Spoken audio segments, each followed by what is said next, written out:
We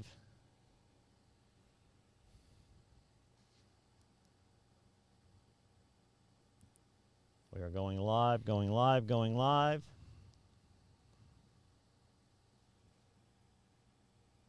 Hey, we're live. I'm Kevin Haggerty. This is the Godlogic Project. On today's show, road cop turned church security expert. But first...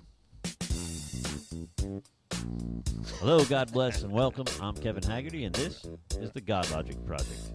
Shut up, Kevin. Well, Jim, did I go too far with the road cop? No, not really. But no. It's a hook, man. It draws people in. It does. So they think, for a second there, they think I have Vic from The Shield on my show. Yeah.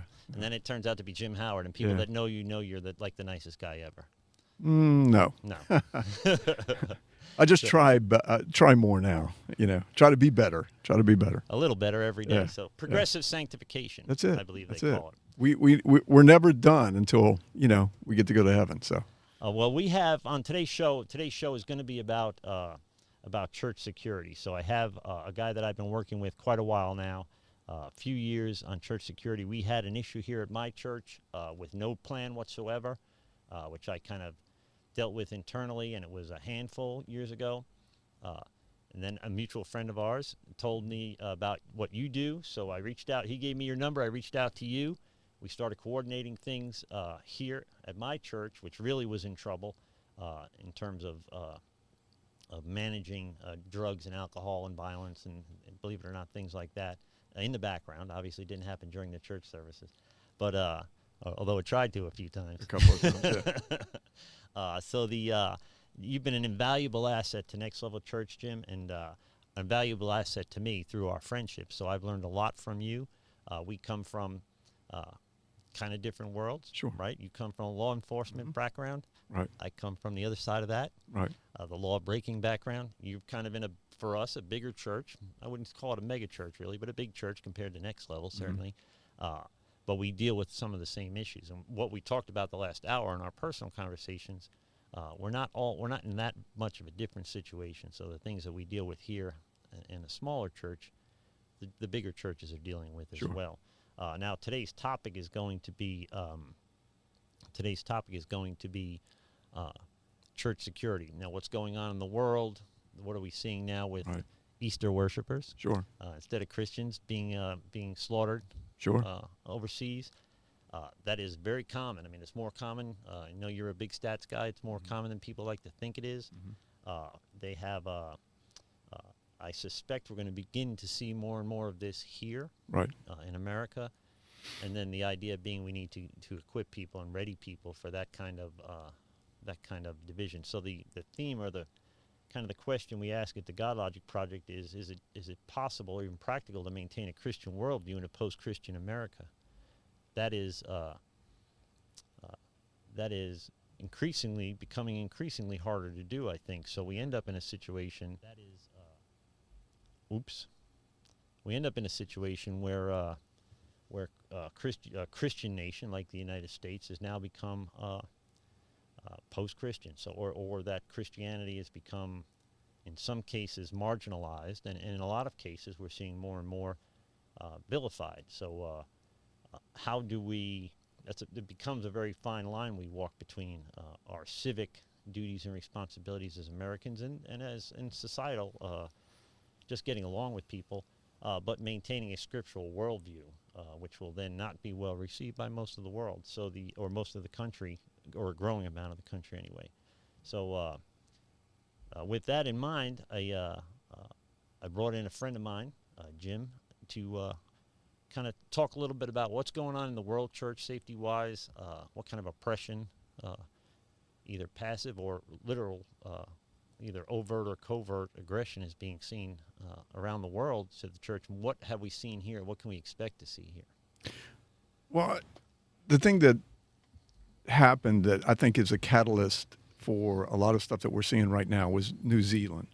The guy that went into the mosque in New Zealand just started a whole, almost in a sense, and I hate to use this term, but like a holy war against other religions.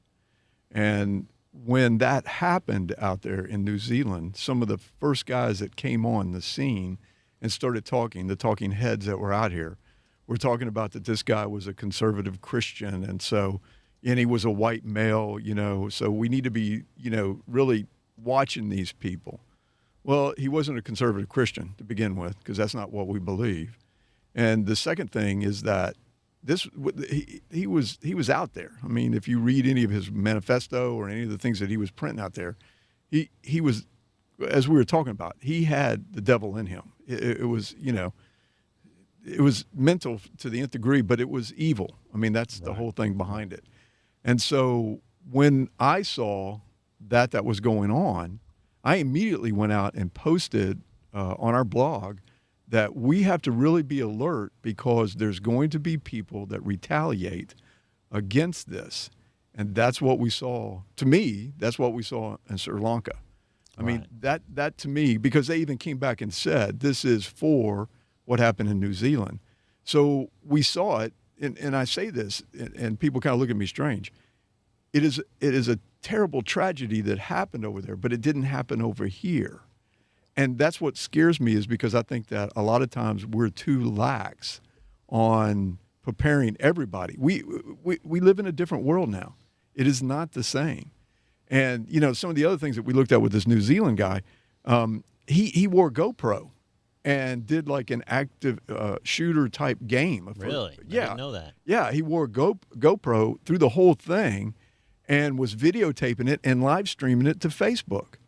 So across the country, Facebook came back and said like 1.4 million or something like that. People grabbed that as soon as it was out there Before they could shut it down. Yeah. And it was 40-something minutes into it, and it was one of these things of where now all of a sudden we have all these first-person shooter games that we see that sell, Grand Theft Auto, all these other different ones that are out there.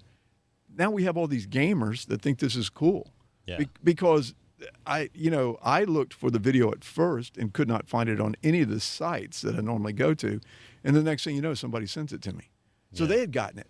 Yeah. So when you look at it, you're just thinking, you just opened this up to a whole different group of people that have been sitting on their couch talking about how, Christianity or the Jewish people or the Muslims or all the evil in the world.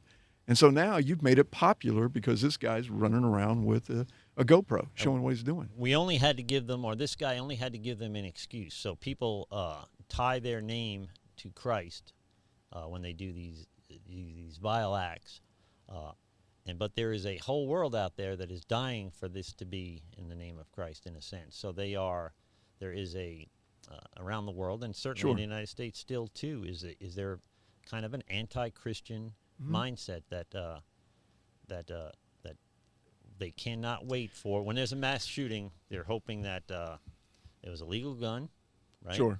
They were hoping that it was a Christian. Sure. Better be a white dude, right? Right. And if it could be all those things, then bingo, it's going to be on the news for months. Right. Now, if it turns out to be not any of those things, it dies quick. Real right? quick. So it doesn't get a shooting where the active shooter is taken down by an armed citizen. Doesn't last very long. That story doesn't make it. Nobody interviews the hero. Right. Right. Right. So that is there is in a sense that type of agenda where they want to vilify Christianity. They're hoping that that these things are tied to Christianity, that they can continue to kind of weaken the Christian message and the Christian position in the United States. Well, I think that what we have to do is we have to look at this realistically. The thing that happened over in New Zealand, Norway, when we talk about people like that, those are kind of anomalies. Where we see the violence more than anything else is domestic. I mean, I was at a church in November and talking to them about domestic violence. To me, was going to be the next thing that hit the church hard. Domestic terrorism. Domestic violence, not terrorism, domestic violence. The very next day, Sutherland Springs happened, and that was a domestic violence issue. The shooter in that was sending text messages, violent text messages to his mother-in-law, and he showed up at that church because she went there with the intent of killing her. And so we'd see this happening really more than anything else, the mental illness, the domestic violence, the lack of the family structure. You want to go and look at Parkland. If you took him and I'm not a psychiatrist, but when I look at what I see on this kid was kind of a kid that was lost in the shuffle. And really, if you look at the things that he did by posting things online, saying things, the fights that he was getting with his the family that he was living with, these are the type of things that somebody should have been paying attention to and have been, pulling this kid aside and really working with him. That's where the Christian church comes in. These are things that we need to be paying attention to. These people that are hurting. I mean, you and I have talked so many times about how we got here, And, when we talk about that, you and I have similar lives because I got here because I was hurting. Yeah. And I ended up searching for an answer. You ended up searching for an answer. And we found out that Christ was the answer. So when we came back to the flock, like we were talking about, we heard the Good Shepherd's voice. And recognized it. Then all of a sudden our life started to change. And he used our talents, whatever our talents were. And this is where we are today, is he's using us to listen, if we give it to him, he's going to use it. And so we run with it. So I've often asked people when I counsel or mentor people, perhaps these hard times are not designed to break you, but to shape you. So maybe this is part of God's plan for what you will be a year from now or 10 years from now. So the things that I am now, I wouldn't be, and it ain't great, but whatever. The things that I am now, I wouldn't be if I hadn't gone through the things I've gone through to get here. One of the survivors from Sutherland Springs is coming and speaking at our conference this year. Julie Workman's her name. And if you've been paying attention to this at all, the minister of music that day was shot twice, and one of the bullets hit his spine and crippled him. But he's still up there on the stage leading the music. I mean, even today. Well, it's his mother that's going to come here. And one of the things that she said, and I don't want to tell her testimony, I'm not even going to get into that, but the thing that struck me the most was that she said that when this all started, God had been training her for this moment all her life. Now, you think in the midst of this terrible tragedy, you're thinking that God has prepared you for this moment all your life? That's amazing to me. That is in itself a blessing. That's what Paul was talking about. With count it all a blessing when you're persecuted. Right. Because they wouldn't be persecuting them, and this is from our earlier conversation, but they wouldn't be persecuting you. The enemy wouldn't be coming against you. The enemy doesn't stand against goodness. He stands against godliness.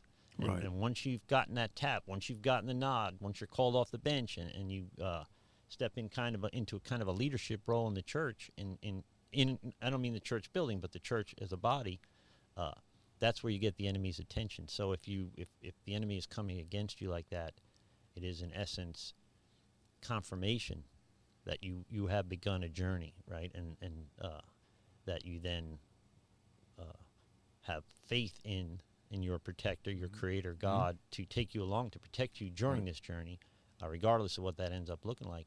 And we've seen evangelists and even martyrs do that throughout history. Mm-hmm. Well, it's just amazing to me where we go in and we start talking to these churches, and a couple of things that come about. You and I mean, this is the perfect example. You were thinking that you were losing your mind or crazy because of what your thoughts were as far as protecting the church. And then you found, like an ally. Yes. And then all of a sudden it became really that you were you knew you were in the right place. Right. And so to see these type of events happen around here, because we have a lot of people that look around their church and they go, gosh, we're kind of wide open here. I've got to do something. And so normally that's where they reach out to us. When we talk about loving people, we have to make sure that we love all people. I mean, we have to love all people. Right. You and I talked about this. We have to love all people. Just the other day, we got a call from a mosque. This is unbelievable to me. Never in my career that I think as a Christian, I would get a call from a mosque to come out and help them. And the guy asked me, he said, kind of like, do you have a problem with this? And I said, you're a house of worship. I believe in protecting people. The children, the women, the men. This is what we should be doing. And we need to be that example, that shining light that walks up and doesn't push our Christianity against them to tell them, oh, you're wrong and you should be dying, We need to go there lovingly and say, what can I do to help you? Yeah, even if we don't agree, right? Even if we do not celebrate a lifestyle Doesn't mean that the person is not created in God's image and equal to us in every way in God's eyes. They're all God's children. Right. And so then we can't tell the outcome of you teaching in a mosque, what that might bring, you know. But whatever it is, it'll be part of God's plan and always to God's glory. Always His glory, yeah. So if it means just an olive branch between two sometimes conflictive or combative religions, then that's what it is. But whatever it is, it's not Jim Howard's plan. Right. It's God's plan, Right. and we need to follow those things. So in a lot of ways, I didn't want to start a podcast. Right. You know, I really didn't. I was thought of this for somebody else and just started doing it myself. So it doesn't matter. We don't really get a vote in how that should or would turn out. It's just the way it is. So now there's been a lot of higher profile attacks on the church outside of the United States. Has there been really anything new going on? Is it getting quieter in the United States? And what are you seeing? I'm seeing, we're luckily seeing kind of a little low or a peaceful time here. But that doesn't mean we let our guard down. Does that make sense? Yeah, but and when we say a law, what are we talking about a law? Because Easter Sunday, we had the lady that went into the church with her baby and was going to kill people. She called herself a prophet and was going to do this. We had a guy that had a samurai sword that went into a church of Scientology, and luckily there were 2 officers there that confronted him. We see vandalisms. I think this is the thing that we want to talk about more than anything else these days is we see vandalisms on churches that aren't where they just go in and tear up a window or, you know, steal a TV or stuff like that. They go in and destroy the churches, and we're seeing this over and over and over. Somebody was telling me, and I didn't get the exact statistic that I was wanting to find, but I pulled up a map. They were talking about in France that there were 4 churches vandalized every day across France. Yeah. And I couldn't find that exact wording, but I pulled up a map that was showing vandalisms that were happening across France, and it was everywhere. I mean, there wasn't like a blank spot on the map. It was like every place you went to, a church had been vandalized, and more than once. It's like, you know, it gets hit and they repair it and then they're back again. So it's only a matter of time. We see it over here. We see vandalisms every single day against the church. Yeah. Every day. We have a thing that we call Google Alerts, where it goes out and looks for these type of things, and we post them because we see them every single day. There's a church that's destroyed. It's not vandalism anymore. It's like they go in and just destroy it. They turn over the pews. They turn over the pianos. They tear up all your musical instruments. If you have a food bank, they're going into the food bank. Now, this is feeding the hungry. Yeah. Okay, this is feeding the hungry, and they go into the food bank and destroy it. This is evil out here. You know, these churches must be doing something right. For the enemy to come against them. For the enemy to come against them like that. There was one church that they had the perpetrators came in and sprayed their fire extinguishers all through the church into the carpet. So, you know, they just thought they would go in there and vacuum it out. Fire department stepped inside and said, no, the chemicals that are in here are dangerous to humans. So you've got to rip this carpet out and put new carpet back in. Well, they didn't have that money. Yeah. But, of course, what happens, the surrounding neighborhoods and things like that come together.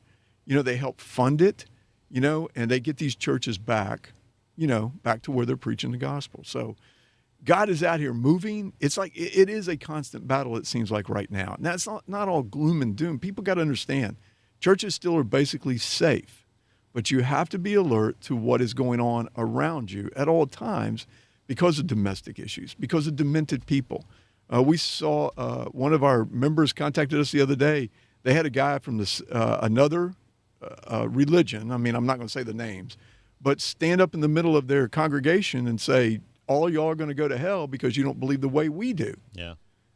Okay, we got churches against churches now. That's like I said. That was a different denomination, you're saying? Yeah. You know, you had one denomination where the church was, and then another denomination came in, and the guy stood up in the middle of it and said, he tried to go down and get on stage, and they stopped him. So then he started to yell out that, you know, that y'all are all going to go to hell because you don't believe the way that we do.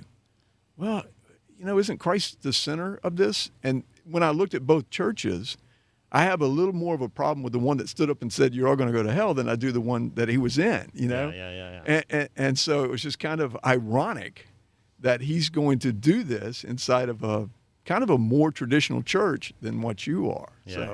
So, you lost the battle. You just completely lost the battle. Well, what worries me, and I think what we're going to begin to see is people are going to be sick and tired of being sick and tired when it comes to certainly the big three monotheistic religions, right? So some right-wing white Christian dude shoots up a mosque and it gets blown. I mean, you don't hear enough about it, right, on the media. Sure. And they begin to think of, there's been pastors that said that the United States, that the American church shouldn't base their morality on 2,000-year-old letters. And he's a pastor. Well, that's what we do. We study 2,000-year-old letters, essentially, and teach people from them. I mean, that's kind of the basics of it. But people are going to be sick and tired of this and begin to push back in bigger and bigger ways. So what I'm afraid of is the media is overplaying some things, downplaying other things, and at some point, people are going to be sick and tired of it, and they're going to begin to push back. And we can see it, I think we're going to see that not just with our religions, but with our politics as well. So eventually, the kind of silent majority in this country that landed Trump in the White House they're still there. They haven't changed their opinions one bit. In fact, I don't think a single mind has been changed hardly since 2016. So they're just going to be, when they come for those people's guns in the middle of Nebraska, they're not just going to hand them over. Or, I don't know about Nebraska, but any rural area, they're not just going to be okay with that. So and these are well-meaning, by the way, strangely enough, both theologically and socially, these are well-meaning people on both sides. They think what they're saying is right. They think what they're saying is going to make a difference, is going to help. I think they think that. I mean, I hope they think that. So the alternative is that it's a great deception, except that it can't be a human deception so well organized or orchestrated or organized like that. So it is perhaps principles and powers beyond this into the supernatural realm. Could be the evil, could be the enemy working in their lives as part of God's plan. But what worries me is you're going to see Christians push back. If they get pushed hard enough, long enough, they'll push back too. Right. And as a Christian, and what most people would consider a conservative Christian, not everybody, right? Not fundamentalist, but most people would consider an evangelical or conservative Christian. I watch TV and I'm like, how could they be so wrong, right? How could the news be so wrong? How could our colleges and institutions be so wrong? And I've been, at some point, even well-meaning Christians are going to begin to step out of the light and into the darkness and participate in this madness. That's why the Godlogic Project. I'd rather talk about it than shoot it out. So I'd rather get people talking about these things now logically, rationally, and not just with bizarre hyperbole and stuff like that. Well, I wanted to bring up two things. One, when you talked about having a radical white Christian, conservative white Christian step into a mosque and causing almost like this holy war, which is, like I said, I'm watching the news because I'm waiting to hear it, and sure enough, it didn't take long before they came out and started talking about that. Yeah. You know, one of the guys that I watched said this wasn't a black man, this wasn't a Hispanic man, this was a white man, and he was a Christian. And I said, oh my gosh, here we go. But see, this is what happened in Charleston, South Carolina. The shooter went in wanting to start a race war. So when these people, that's their logic. Unfortunately, you have other people that start to pick up on this. That almost share the logic and in some bizarre sense benefit from the racial divide in this country. If you take, the Jesse Jacksons and the Al Sharptons, if there were not a racial divide in this country, they'd be out of business. So they need to continue to create that and point out and emphasize any kind of divide at all, or they've set up a cottage industry for themselves. They kind of healed themselves out of business. Well, the second point I wanted to bring up was that we had a president that said that conservatives were those people that cling to their guns and their Bibles. Remember that? Yeah. What type of portrait are you painting there? That Christians only, are the ones out here with guns, and we have to worry about them because they may want to take over. I mean, what was the picture he was trying to paint when he said that? And so we as Christians need to call them on that. Yeah, and say, yeah. And do you know, we turn in Christian circles. How many lunatic Christians have you even ever met? I mean, I rarely step out of Christian circles unless I'm preaching in jail. I'm almost always surrounded by Christians lately, and I have yet to meet one that's that far separated from reality that isn't drug induced and paranoia and these types of things. But so that is not the while they want to deliver it as that is the staple of Christianity. I don't know. I'm a Christian. I'm a pastor. I don't know any Christians like that unless they're just careful not to talk that way around me. I don't know, but they're. Well, I do think we see it. I do think we see it, but it is what you said. They don't talk about it. But if you listen to their conversation, okay, they use God as a tool. They don't use God as their Lord and Master. They use God as a tool. I'm going to go into a Christian church because I want to meet a Christian woman, okay? So I'm going to act Christian because I'm trying to attract it. But yet when they walk out the door, that statement that they made over here is completely gone because the next place you see them is the local bar, trying to pick up women. So a lot of times they don't say it to your face. I'll give you a good example of what we talk about when we get into the safety programs that we do. When we walk into a church, we tell them, listen, if this person has not served in your church someplace else, they don't need to be on your safety team. Yeah. Now, prior law enforcement experience, military, you might have a different mindset with them. I run into a lot of law enforcement and military that they scare me because of their thought process, because they're not servants of the Lord. Yeah. They're not servants of the people. They want to do this because they're, it's that image that they want to portray. Right. We have to be the least. We have to be these servants. We have to make sure that we have a serving heart. And so when somebody comes to me and says, I want to be on your safety team, and I say, what's your experience? And they say, well, I don't have any. And I go, well, then I want you to serve somewhere in the church before. Let's see how. Yeah, because look, you get to learn the church. You get to learn the workings of the church. And not only that, I get to see you reacting with people. I got a guy that's coming on the safety team right now. He worked in the children's ministry. God bless him. I want him on because he's got this tolerance level that's like, way better than mine, And so if somebody's angry at him, he's going to remember what it was to have children running around all crazy, and he's going to be able to talk to them. So, this is a guy that I really want, where when I have a guy that walks up to me and says, I want to serve on your safety team, and I said, well, where have you served in the church? And he goes, I don't need to. Yeah. It's over. No, thank you. I'm sorry. You have to serve. And I made the mistake of leaning into that ex-law enforcement early on or ex-military and had the biggest problems with them. So for me, what I trained the guys was, we're not cops. We're like Secret Service. If they know you're here, you're not doing it well. Right. So we don't have security shirts, and we kind of lay low, but we watch everything. The problem is that, you tell me, Jim, that takes a certain characteristic. Sure. So I don't know if it comes from ex-law enforcement or if it comes from ex-Lincoln Avenue, but there's something about observing that you need to be able to do all the time, instinctively almost. I can't sometimes shut it off. Well, no, and I wouldn't recommend that you shut it off, even in your private life or when you're out and around. I mean, this is why when we go into these churches, a lot of times they don't want to teach the congregation what we're teaching them because they're afraid they're going to scare them. Yeah. Well, we want to teach them because the world, look, you had shootings at schools here this last week. I mean, you have shootings everywhere. It seems like every day you turn on the news and there's another shooting, which is very scary.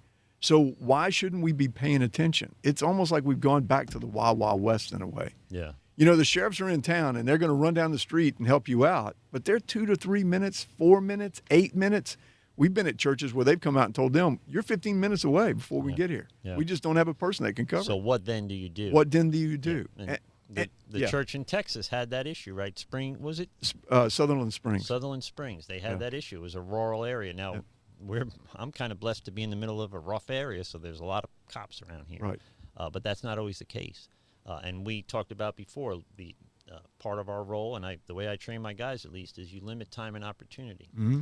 So we don't, if we know a little bit more than they think we know, we really still have the upper hand. Right. Now, if you walk around like Vic from The Shield, Right. They're going to know who you are, or who you think you are, right? And I never watched The Shield, so it was like a big crooked. Yeah, it was an awesome show. It was a big crooked cop thing. It was cool. Okay. All right. But they, you don't watch enough TV, John. I don't. You I'm watch. sorry. You watch too much Godlogic Yeah, Project. yeah, I do. Yeah, it's one of my favorite shows right now.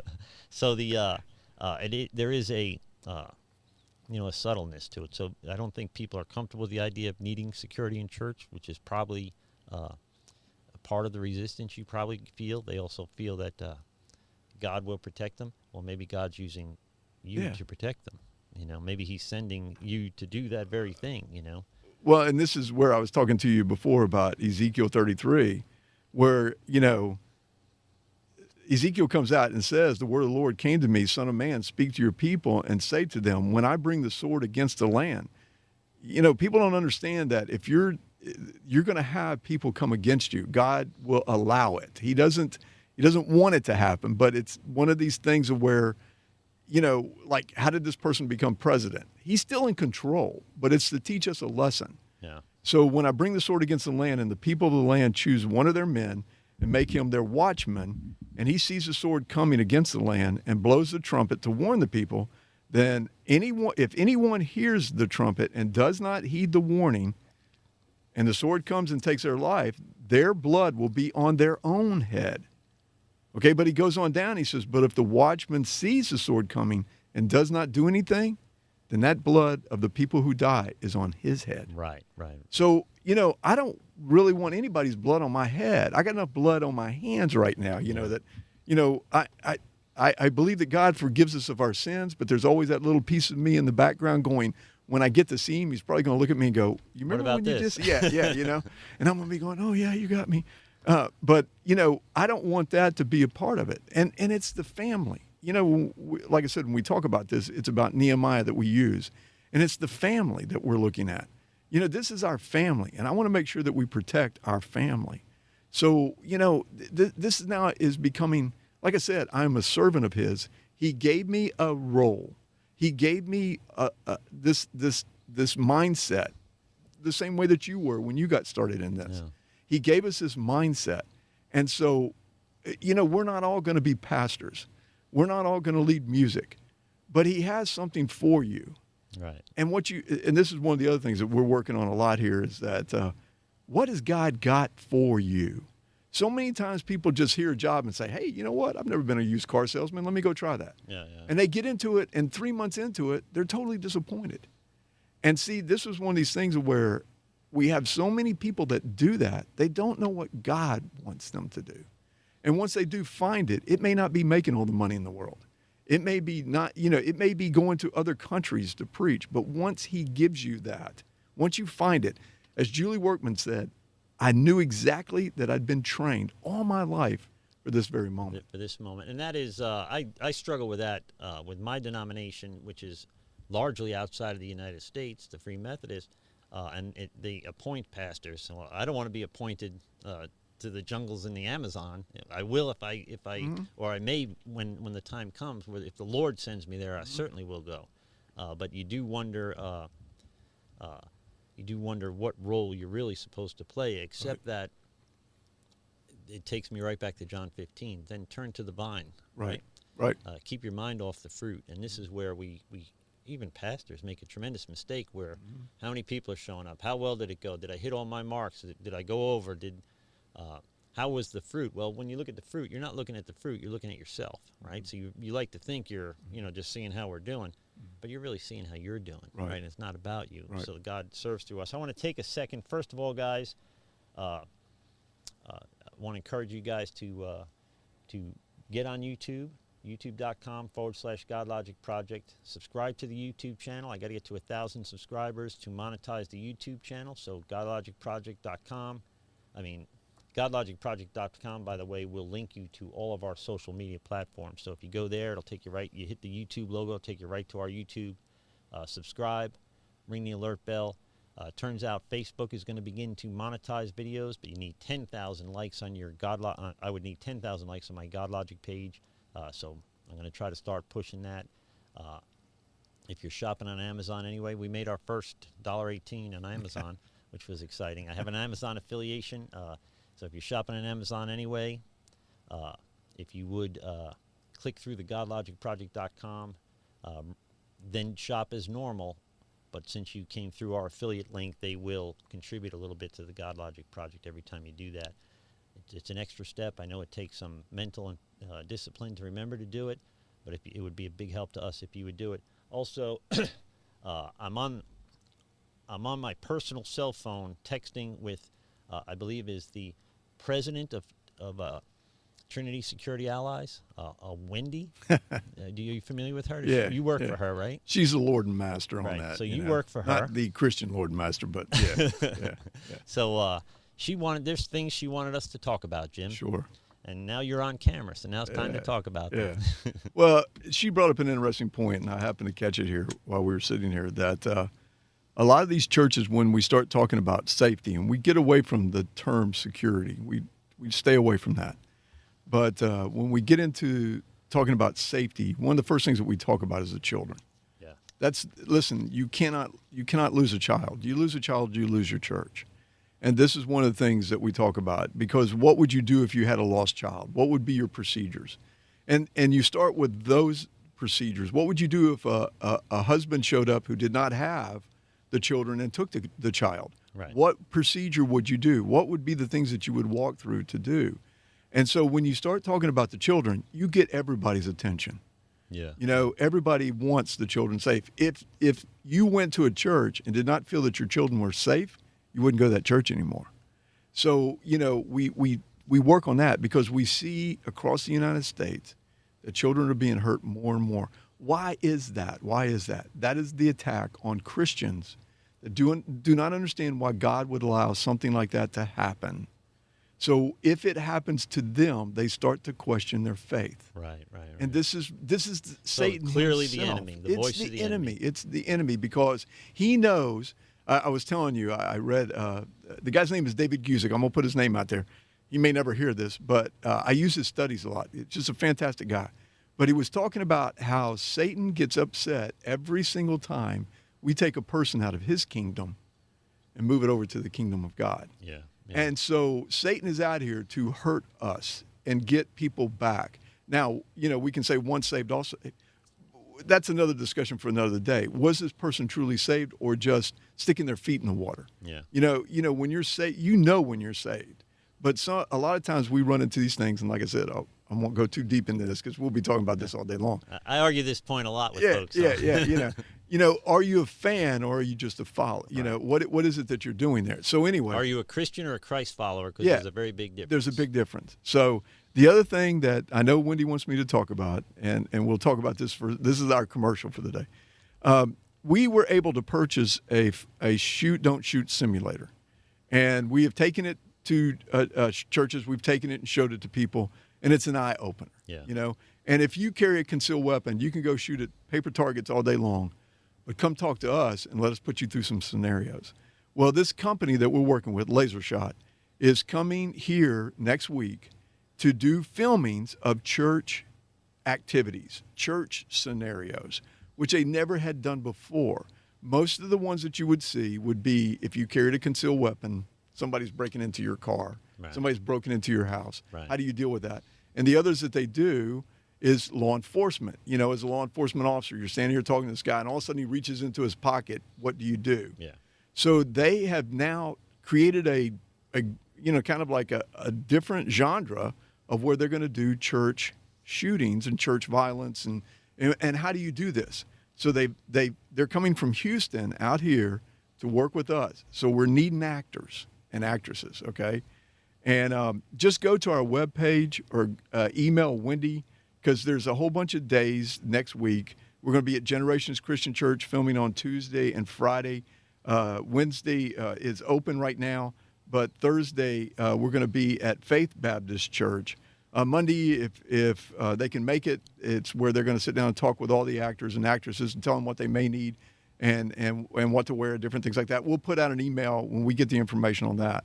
But we're needing people to come and help us with this, because this is going to go around the country to help churches. Instead of them having 110 guys and they're armed, they put these guys through this training, and the next thing you know, they can see, I don't want this guy carrying a gun, because he shot not only the pastor, they never ever hit the bad guy, Yeah. or he didn't know how to talk to the person, because it's an interactive thing that we can do, that we can run it to where if you know how to communicate, you may be able to talk this person out of what they're doing. Well, how can they contact you? And I'll put that information on the screen. You want them to go to your website? I want them, they can go to our website, which is TrinitySecurityAllies.com. They can go to our Facebook, which is Trinity Security Allies. And then also email Wendy at TrinitySecurityAllies.com. It's Wendy. Well, what I've done, what we will do now for the rest of the show is we will have your website instead of the call-in number, which you'll see here in a minute on the screen. So they can link to all those things, I assume, through your website, and then they can begin to contact you about all of this stuff and follow you. I'm sure it's best that they follow your Facebook page for updates. So how do we connect the general public to Trinity Security Allies? So they might be on the other side of the country. How can they benefit from what you do? Well, on our webpage, we do blogs all the time, and we work with churches across the country. I mean, it's kind of, I never thought it'd go this way. I thought I'd just be in this area. Right, just you and me mostly. Yeah. Well, we've got some good. I don't want to say that. We've got some people that have been staying with us since we started. Oh, sure, yeah. And but we have churches that we work with across the United States. We're open. If you go to our webpage, you can contact us. We are more than happy to reach out and help anybody that contacts us. Facebook, we post a lot of stuff every day. We also have like a church safety and security page that we put out there that is strictly mostly about events that are happening during the day, conversations that people ask. Like a couple of days ago, somebody asked us what type of earpieces do we use on our radios. Because, that's something that if you're starting out. We dealt with it. Yeah. In fact, I talk about y'all in the radios that y'all used. Yeah. So, anybody that wants to contact us through our email, through our website, through Facebook, just come on out. Like I said, we work with everybody. And I told the gentleman yesterday that it was such an honor to get a call from somebody that is so worried about their house of worship that they would call us. Yeah. Their mosque, they would call us. So I feel very much privileged. Oh, we have a stalker.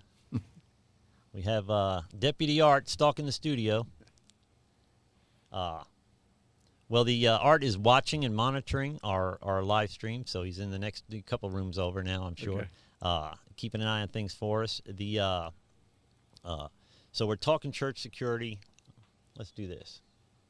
We're talking church security with Jim Howard, Trinity Security Allies. If you guys want to have him out, you want to contact Jim, you see the website on the screen right now, TrinitySecurityAllies.com. Did I spell it right, Jim? Yes. Yes. While I was blessed with stunning good looks, I'm not terribly bright. And the honest answer is I'd rather look like this any day than to be even a little smarter. I'm fine. And the other Facebook group that we have is Church Safety and Security Networking. Church Safety and Security Networking is on Facebook. Wendy, the president of Trinity Security Allies, and your boss is helping us out. I'm not going to be able to go home now. Yeah. You got a spare room over here? You can sleep on the couch. Yeah. Is helping us by commenting on our YouTube stream as we do this. This will, of course, be up permanently. Yes. It's live right now, but it'll be up permanently in an hour or two on the YouTube channel. And then we'll so it'll be there for posterity, so people will always be able to have access to this information. So the more we do this, the more awareness we raise for this kind of stuff. I think what I don't want to happen, Jim, and what I'm afraid will happen one day is the need will be overwhelming all of a sudden. So something terrible will happen, and lines will be drawn, and then everybody's going to be rushing to Trinity Security Allies, and it's going to be hard to shepherd a flock that grows that quickly. So to me, to what we did and what I encourage people to do is to step up now, be ready now. Now we've gotten, things are much easier, for lack of a better term, here than they were, as you remember, 3 or 4 years ago. Sure. So I deal with a lot less, but that doesn't mean I stop. Right. It doesn't mean that we can be careful, so that we can be careless. So we had a guy came into our service last Sunday, like 15 minutes left. He comes in, he's sweaty, rushes in, sits down, looks around, gets up and moves his seat. So, of course, my guys, every one of them was like, right, what in the world is that, right. you know? But it turns out he got bad information on when the service started, and that's why he was late, and why he switched seats, I don't know. But we made sure we made contact with him right away. Everybody on the team knew. I mean, we didn't draw guns. We didn't put him in a headlock. We didn't slam him up against the wall. We greeted him. We spoke to him. We needed to know, what kind of condition he was in, right? Spiritually, chemically, romantically. Is he there because his ex-wife's there with the kids and he wants them? Something like that. So something as simple as that. We had 100 and something people in the sanctuary. Only 3 or 4 noticed. Right. So nobody sees that, but that is our opportunity, to shepherd that guy. Sure. And to limit any time and opportunity that he thinks he may have, right? So they expect a church, especially a small church, to be a soft target. They wouldn't expect pushback. Well, but you have to push back well, and that's the big difference. That's the big thing. See, that's why we talk about the serving heart. Yeah. You know, our motto, our mission statement at the church is connecting people to Christ. Our mission statement is protecting those connecting. Yeah. You have 3 types of people that come into your church. We talk about this all the time. You have those that walk in the door that come into worship. You know them as soon as they hit your door. You can see it in their body language, their face, everything. You have those that walk in the door that are hurting. Yeah. They're one step away from doing something they may regret for the rest of their life. And then there's, of course, the wolves in sheep clothing. Well, we want to look for the last 2. If people are hurting, what is our responsibility? Our responsibility is to go and help them. Yeah. So we want to make sure that, exactly kind of like what you're talking about, we meet this person. We have an opportunity to shake their hand. We have an opportunity to ask them, is this your first time here? We have an opportunity to find out a little bit about them. Now, what I recommend, and in my training we put this, I don't want the safety team members to be those that do that. Yeah. I want the safety team members to be, like you said, in the Secret Service, to kind of be in the background, and that we're letting our ushers, our greeters, our ministers, we have a minister on duty, our mods, we want them to be the contact. But, you know, in our church, we do a thing called, meet and greet. And I'll walk into the church and I'll see somebody I've never met before. And there's just something about them that causes me a little bit of a concern. And when we do this meet and greet, I do this beeline because it's not enough time for me to have a long conversation with him. It's just enough time to shake his hand and say, welcome to the church, because I can read a lot in the body at that moment in time. Does he not take my hand? If he takes my hand, does he do this or that? There's certain things that we teach to look for. The thing about it is, I've done this now, and several of the men that I've talked to that at first were just kind of like, one of those little red flags that they did, like you're talking about, the guy comes in a hurry, it's late and all stuff like this. One of them's now in our men's group because he was hurting. He was looking for something. And it made a difference. And it made a difference just walking up to him. And then the next time I had an opportunity to talk to him, I got to know his name. And then because he came again, and the next time we started talking, and finally he told me what his addiction was. And when I heard it, I was like, so what can I do? And of course, what I did was I invited him to the men's group, and he came. So this is our opportunities. We need to make sure that we take those opportunities. Too many times in churches, I went to a church this last weekend. I went late, which is one of the things that we teach them to watch for. I went late. I walked all through the church.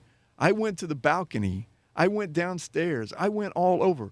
One person said something to me, and that was, hey, good morning, how are you? Yeah. But other than that, I walked past their police officers 3 times, running up and down stairs, going into the youth service where their children were, where their younger children were, not the infants. But, I was everywhere, and not one person said a word to me. And that's indicative. If I was to turn to the dark side and want to do something stupid, I would know what they were not looking for. I would know a soft target from a hard target, right? And the other thing is they're failing as a church. Right. So that the biggest complaint we get in the church world is I've been there. I was there. Nobody said talked hello to me. Yep. So it is our policy here, and it probably gets annoying. Now I'm the village idiot, so people expect me to say hello to them, but I go around and I say hello to everybody. I mean, especially if I don't know them. And the truth is, I'm welcoming them there. I started doing this because of the safety team. I do it now because I like it. I do it now because it's part of our culture to get to know everybody. If it's a woman and she seems upset, she starts pouring into me. I know to get a woman to grab her after the service. So it is a function of the church that works well with providing some security for the church. So I think we have a tendency to drop the ball, and what'll happen is like our government, they won't do anything till something bad happens, right? Oh, I know. Yeah. When do they put in guardrails after somebody rides off the cliff? Then all of a sudden they need a guardrail there. Well, normal people can say that would be a good place for a guardrail. Yeah. But until something bad happens, they put in sidewalks when somebody gets hit by a car. But that's not really shepherding for sure, right? So you're going to shepherd. You're going to close the gate after the wolf's in. It's too late. Yeah, it's too late. So and it goes to what we're supposed to be doing. We have to be Christ-like, and we have to be, really out here. We have to be out here, and when I go and I look on Facebook and I see on Facebook or Google reviews that this was the friendliest church I've ever been to. People talked to me 3 times before I got to the door. That's what I want to see. When I go there and like you said, they post on there, I went there and not one person talked to me. You just lost that person. Yeah, and everybody that read that. And everybody read that. But here's my question. Did we lose that person forever? Yeah. Was that the last church they went to and they said, that's it, I've had enough? And people that read that, a good percentage of people that read that on Facebook or Google review are going to say, well, that's Christians for you. Yeah, that's the way Christians hypocrites. are. That's so I the way would they never. Yeah. You could literally ask this question: if I were to convince you that Christianity is real, would you become a Christian? Most people would still say no. Right. They are sold out on the idea that it's. So if I could prove 51% that resurrection really happened, and I believe I can, by the way, would you then become a Christian? In their hearts, the answer is still no. They won't. If there's a glimmer of hope that Christianity is not real, then they'll hold on. They'll cling to that glimmer of hope, come hell or high water, before they will say, in a reasonable mind, there's something to this. This is an opportunity to share the Holy Spirit, because that's what they are looking. Yeah. They just don't know how to accept it. Yeah, yeah. And so when you come up to them and actually have that interaction, you're putting that in there, and that longing that you're looking for, because that's what we all are. We're looking for that acceptance. I don't care who you are. You may be the richest guy in the world. I know one of those guys around here. He's got more money than I've ever seen before. And what he told me was, even with all the money, he was still empty. Sure, yeah. So we're all wanting that. And so we need to be the one, the ambassador, the one that instills it, the one that shows it. Every church we go to, we should be that way. I'm convinced that we don't remove God from our hearts; we just replace him. So when we pull him out, we pull him out, we leave a God-shaped hole, right? And we spend the rest of our lives, some of us, trying to fill it with drugs and alcohol, sex, status, money, our spouses, and our children, even. Sure. But nothing fits there, right? And nothing ever will fit there. As Christ said, when the evil spirit leaves, the house gets cleaned up. But if he comes back and it's still open, there's 7 more he brings with him. Sure. So we have to understand that if we're the ones that cause that, that's what kind of concerns me about some of the things that we're seeing right now. Yeah. People that are going against churches and writing things on church blogs and all these different things like that are really not doing it the Christian way. Let me just write something because I feel like I want to. That's another thing that we haven't even gotten into that's just happening all over the country. let me just write something because I want to just speak my mind, which is not biblical. Yeah. You have an issue, you go to the church and you talk to the church. You don't post it out here and let everybody see it. What if somebody, like you said, reads that review or that Facebook and says, "Oh, Christians are a hypocrite. I knew it. I'm not going back." And what scares me more than anything, and I went through this, new to faith 8 years, 9 years in September. What about my older kids? They've come to faith now, but I mean, we're called to raise godly children, and I didn't. Now they've come to faith since, but when I deal with these guys in jail, one of the questions I ask them, if it's, you're not just denying yourself of this, what about your kids? Right. What if I'm right? Right. If I'm wrong and you do this, you don't lose anything. Right.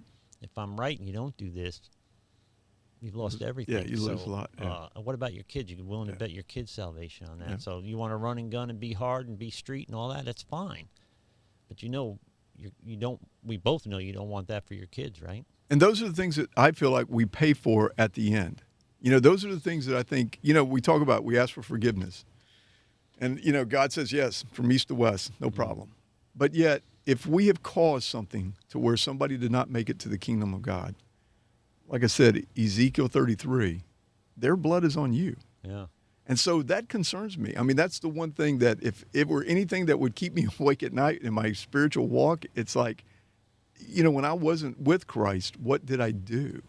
So, we have to make sure every person, we need to be the light, the salt. Every person we meet, they need to be looking at us and going, there's something different with him. Yeah. What is that?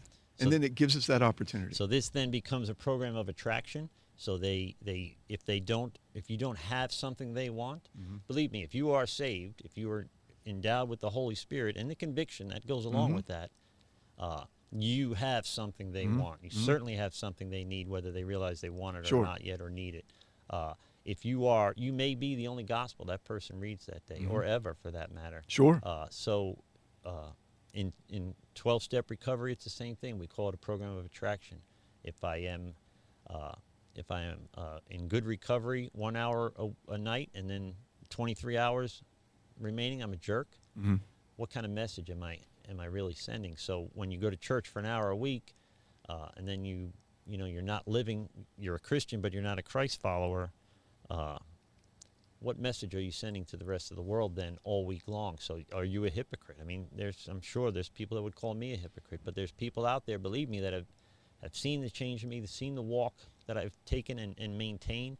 They know, regardless of my brokenness, that I believe what I tell them, and it makes a difference because they make fun of me in front of people, and they bust my chops in front of people, but get them alone. They get me alone and they say, well, what about this? What about that? I'm getting a phone call from a guy that, gotten a couple of phone calls from a guy about theological or doctrinal or biblical questions, who put us in a public setting is making fun of me for being a Christian, Then he's calling me at night and saying, what about my family? What about, how does this make sense? How does that make sense? So he's thinking about it. He's not thinking about it. I like to think, and I'm not trying to look at the fruit, but I like to think I've stayed so focused and abiding in the vine that he's almost, there's something I have he wants, right? I'm approachable. I don't have a velvet Bible and a leisure suit. I'm still Kevin the plumber to this guy, but Kevin the plumber 2.0 or something. Let me tell you, this Kevin is much easier to be than the Kevin I was 10 years ago. That's another thing that we just talked about recently. I want to go back to something, though, that you said. As we grow up, what type of example are we setting for our children? I'm going to go back to this again. If we're not protecting them at the church, then we're just, it's the same thing. If we don't have the church program for them, and when we're doing these things, we need to make the parents aware that we're there for them also, and we're just making sure that everything is safe and okay. So, hey, we have, if you see the board, Jim, if you see the monitor, we have our buddy Kerry Corbett writing in. Hello, Jim and Kevin. Thank you for your ministry, Jim. Learned a lot. Kerry is an active member of the safety team, and he supports Trinity Security Allies. He trains with you guys, and he's very committed to protecting the flock. We have me on camera raising my seat up because my back's broken. Sorry, folks. he came to our conference and tried out the simulators. So we had an opportunity to really work with him on some of the things. You mean he fit in the simulator? He Did was you have to trying take the ceiling out? Yeah, it was close. It was close. Yeah. And then Art Rowland says the new safety team director is a good guy. That would be Art Rowland. So he is a good guy. He does good work around here. I think he needs a pat on the back or a hug. Yeah, I mean, to be able. Hey, Art, come in the studio. Come and sit with Jim. We'll get you on his camera, and you can say hello to America, because we have 14 people watching, which is a lot, believe it or not, for daytime. So Good. By this time next week, it will be hundreds of people. Hundreds of unique views is what I generally get from each of these videos. So the more the word gets out, the more you share your stuff, you share my stuff, I share your stuff, and we get this stuff out there. I tell people, when you find anything from Godlogic Project on Instagram, Twitter, which I'm not a big fan of those two, Facebook, and YouTube, share it. Share, like, and comment, because it's the interaction that helps you rank higher and higher in these searches. Sure. So you can help without really coughing up any money or being on the show or contributing anyway. On that note, by the way, something I forgot to mention, if you would like to be a guest on the Godlogic Project, if you have a story we can tell for God's glory, you've got a ministry that's making a difference, a business that's making a difference, you're running a Christian-centered business and doing well at it, you got a testimony of recovery, you got a testimony of salvation, whatever it is, email me, godlogicproject@gmail.com. Get in here, and we will, I'd love to tell your story. Now, we've got some upcoming podcasts Monday. I have a missionary from Uganda, Josephine, will be in here live. I believe then the following Wednesday, I will have, hold on. I have Art Rowland in the studio. He has picked a seat without a camera, so I've got to get around that somehow. Move to mic 3 so I can put you on the same camera. But we have some folks from the recovery community coming back in for. We have some folks from the recovery community coming back in May 8th, Wednesday, May 8th at noon, May 15th at noon. I have a friend of mine who I haven't officially scheduled this yet, but she works. She was rescued from sex trafficking and addiction. I know her through addiction recovery, and I reached out to her, and I think we're going to have her group in here. I don't have details on that yet, but I'm looking forward to having that, because sex trafficking, Art can probably speak into this as a sheriff's deputy. It's a big issue in Tampa Bay, in Florida, bigger than we think or we'd like to think. So again, if you got a story, we can tell it to God's glory. If we think in any way we can reach out and help somebody, I'd love to do it. So email me at godlogicproject@gmail.com. On that note, I have in studio, and I'm going to have to get up and change the camera, so it's going to get a little awkward. I have the one and only Big Papa, Art Rowland.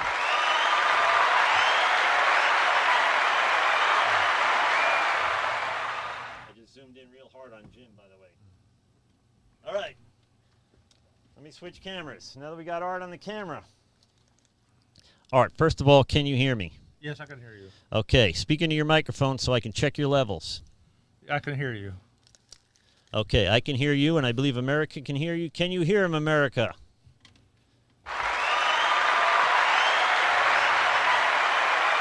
Now, a lot of times when I have Art in the studio, we get a response that sounds something like this.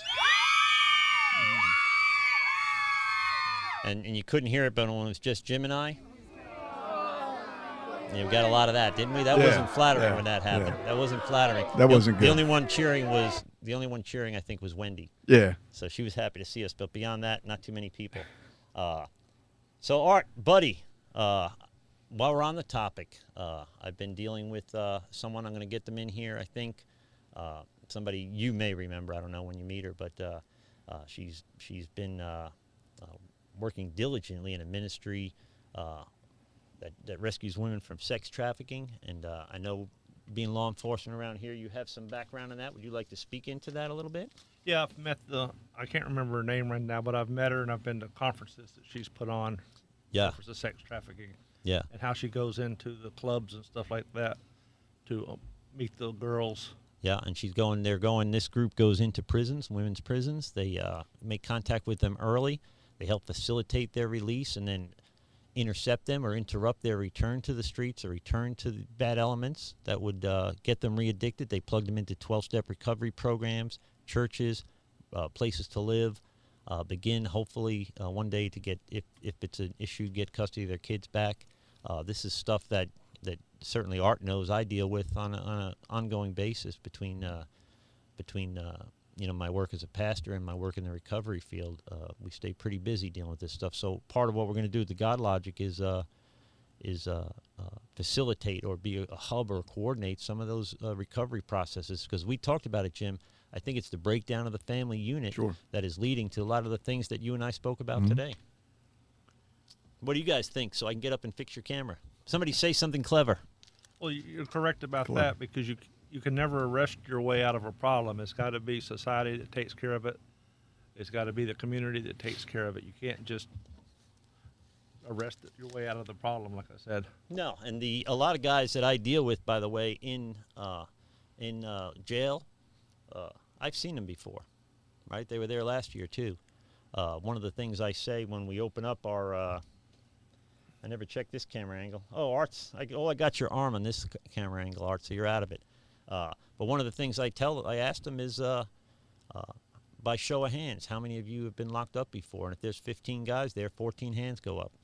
So it is not the idea that we just slow down or speed up the conveyor belt, right? But we get them off it. So the guy that lives with us, Adam, I happen to live, by the way, with an ex-cop and an ex-con. So what are the odds of that? And then it's called a miracle. Then a pastor. But he's out. September will be 2 years. The recidivism rate in the first year is 83%. And this kid's going on, he's 34 years old or 33 years old, but he's going on his second year. So that's an absolute miracle. So we can stop this. The harvest is plenty. Unfortunately, the workers are few. And I think that's where we're running aground sometimes. Well, this goes back to something that we talked about earlier when we talked about people don't need a college education to make a good salary. And we need to have more people that are out here helping these guys get back into the system and doing some of these jobs that are missing right now. So, whatever we can do to help these guys, we need to be a part of it.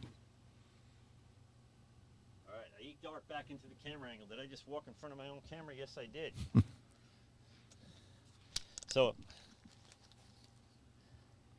I think it's my professionalism that people respect more than anything. I think that it's I'm born to do technological stuff. I'm really good at computers and audio video stuff. It just seems to be my natural. Look what you created here. I'm lying, ain't I? I struggle. I struggle every minute in this studio. I was trying to help you there. And we've been at it about an hour, and I'm getting tired, and I'm making mistakes. But it certainly won't be my last mistake. I tell people if I still suck at this next year, we'll talk about selling all this equipment and doing something else. But I think I can ring this in or reel it in at some point. Who else is on there? Who's that commenting on the bottom? We can hear you all. So Michelle Vanker says the audio sounds good. Art is on there, commented on there, and then Kerry Corbett, he's really commenting on there. He just won't stop commenting. Kerry can be a bully because he's like, what is he, 8'11" or something? He's this tall guy. So Gosh. He pushes me around. So even at church, I'm afraid of Kerry most of the time. He pushes me around. And you're not easy to push around. Yeah, all right. I'm 6'1", 250. I'm going to come to his defense. He's one of the nicest guys I've met with your group. So. Yeah, especially with my group. Yeah, let's be fair. Well, he fair is and balanced. Yeah, and Kerry is he's like family, and this church has developed in the last couple of years into a real family environment. I mean, we don't have family holiday get-togethers that 6 or 8 people from this church aren't there. And I don't mean here at the church where we live, but I mean, I'll put it to you this way. My ex-wife and her husband and my ex-sister-in-law are in leadership at this church. That's what kind of environment we've created around here, and that speaks a lot. That's divine. That speaks a lot to the spirit around here. Right. So, Next Level Church is, we've had some growing pains for sure. We've gone in the wrong direction for sure. But I think in the last couple of years, the branches have been pruned now, and we're bearing some good fruit, and we're staying focused on that vine and abiding in that vine, a la John 15, and it's really starting to make a difference around here. I'm really happy with how things go around here. And Pastor Christian Ferris, I should give him a shout out since he's my boss, even though they don't pay me. I do this for free because I'm like an idiot. But Pastor Christian Ferris, both my lead pastor. I am now, by the way, if you guys didn't know, if you don't follow me on Facebook, you wouldn't know, on the Godlogic Project on Facebook. I was ordained last week. Last weekend, was it? Yeah, it was last weekend, the weekend before. A week and a half ago. So anyway, I was just ordained. Pastor Christian he is still the lead pastor, of course. I'm an associate pastor at Next Level Church. And he is also my mentor, my personal mentor, my spiritual mentor, and he's played a big role in my recovery.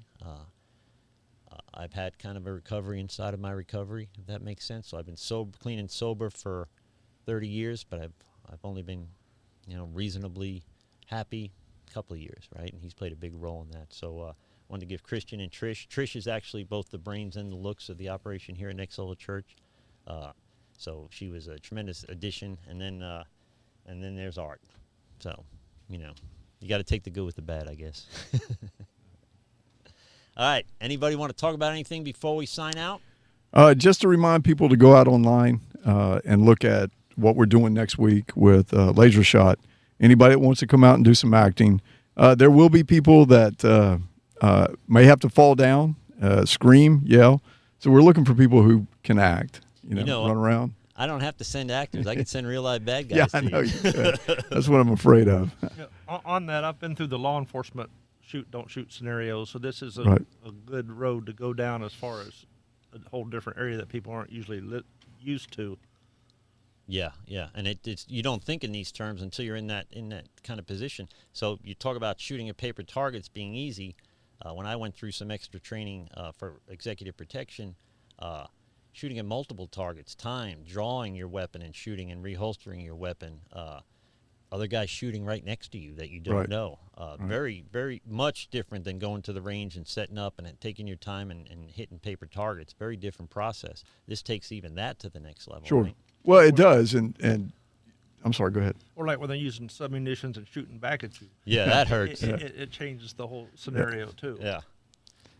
Well, what we talk about that one of these days we're going to do this because you put a blood pressure cup on the person before they do it, and then you put one after. Kerry went through it. Kerry knows how his blood pressure went up while he was going through it. So. I actually look forward to shooting Kerry with ammunition. I don't know how you haven't done that yet. All right. Well, I want to thank Tyson Smith for commenting. Great podcast on such an important topic. Thank you, buddy, for watching. Yeah. Please subscribe. Ring the alert bell. Spread the word, by the way. We do need to get to 1,000 subscribers on YouTube, and we need to get to 10,000, by the way, on Facebook to monetize the Facebook page. And let me say something about Tyson, because Tyson's one of my right-hand men. Nice. I mean, he is a great guy. So, yeah, thank you, Tyson. And then that's it. We didn't take any calls because I'll be honest with you, it's too hard for me to do all this and to do this. I need a minion. I need AJ in here to. He's a nerd. He can do all this stuff. I can be the face, right? The personality of the Godlogic Project, and then we can have AJ just be the brains because I don't know if you've noticed, Art, but he's a little nerd anyway. He's a genius. He's a genius, so he's nerdy. So, all right, what are we going to do? We're going to sign out now.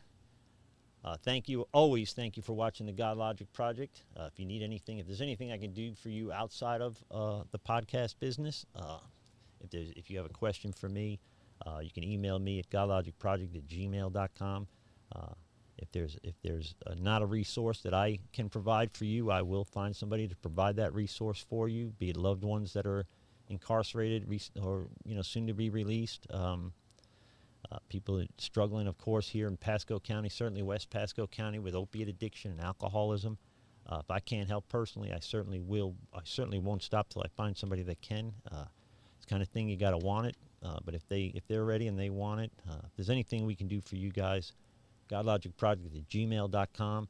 I'd love to do what I can to help you guys out, and I appreciate your support of the Godlogic Project thus far. Hopefully we will continue to grow and get better at this. You see any of our stuff on social media, please like, share, and comment it. We're on Facebook, Instagram, Twitter. Now I'm on Snapchat, which all I know is that you get really cool filters that make yourself look weird, and I don't really need them. But that's it. I'm signing off here. I'm signing off on behalf of, I'm going to put you guys on camera, Jim Howard, Trinity Security Allies. They're on what I would guess would be my left. I hope it's the left on the computer, on the screen after all this electronic stuff happens. Art Rowland, Next Level Church on the right. He's involved in all sorts of community activities. So if you're familiar with recovery of any kind and sex trafficking, any of those programs in the West Pasco area, you probably know Art already. They call him Big Papa. He's like a celebrity. And again, when Art comes on, the ladies go nuts. And that's it. We also have, by the way, one more thing to say, Jim? Yeah, I did want to say one more thing. Just a shout out to my church, which has been so supportive in this. Yeah. In this whole project. Since day one, when we got started with Trinity Security Allies, Generations Christian Church has been there. And I want to give a shout out to Johnny Scott, Mickey Pittman. Those are the two, the new pastor and the executive pastor of the church. And like I said, there's so much support in the safety project through them. It's been unbelievable. So. And you can come out and you can teach in local churches. Sure. You can set up anywhere. Yeah. The simulator is portable. We can take it anywhere we want to go. Okay, so that again, the website's on the screen, and it's spelled correctly, TrinitySecurityAllies.com. That's TrinitySecurityAllies.com. I'm familiar with the work they do over at Generations. It's a great church. A lot of people I know attend there, and they're doing a lot of good things for the kingdom over there. And yes, we are. Always glad to partner with you and with them. Yep.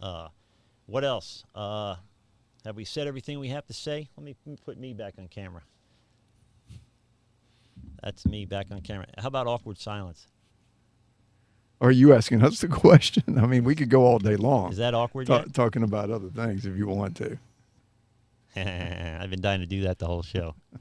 All right, we're going to sign off. Hey, today is May 2nd. So when's our next show? May 8th? Well, this is National Day of Prayer, too. Remember that. Yeah, National Day of Prayer. Pray for all the leaders out there that we have, because we need it. And they need it. Monday, we have Josephine, and I can't say her last name yet. I'll study on that before Monday. I'm meeting her Sunday after church, and then Monday we will have a missionary from Uganda on the show. Subscribe, ring the alert bell. You won't have to try to remember this stuff because we'll send you a little alert every time it happens. You don't have to watch it while it's live, but it'll be a good reminder for you to watch it on the ride home. Listen to it on the ride home. Don't watch it on the ride home. I tend to use YouTube like a podcast now. In fact, I pay for the premium so I don't have to have commercials, and you can shut it off and put the phone away and still hear the podcast, which is cool. So that's it. We're going to do our outro. If anybody needs anything, if there's anything we could do for you, you just let us know. GodlogicProject@gmail.com. Godlogic.com has all of our social media links. We're on 8 or 9 different podcast platforms, and we're on YouTube. We're on Facebook. And no one told you they love you today. God loves you. So do I. I really mean that. And here's our outro. Thank you for supporting the Godlogic Project. And if no one's told you they love you today, God how could you guys not dance? See that? Be blessed. That's what I get for having white guys on the show. I don't, yeah. This is a Rev Kev production. Your mileage may vary. Shut up, Kevin. And that's Mike Houston telling me to shut up. God bless.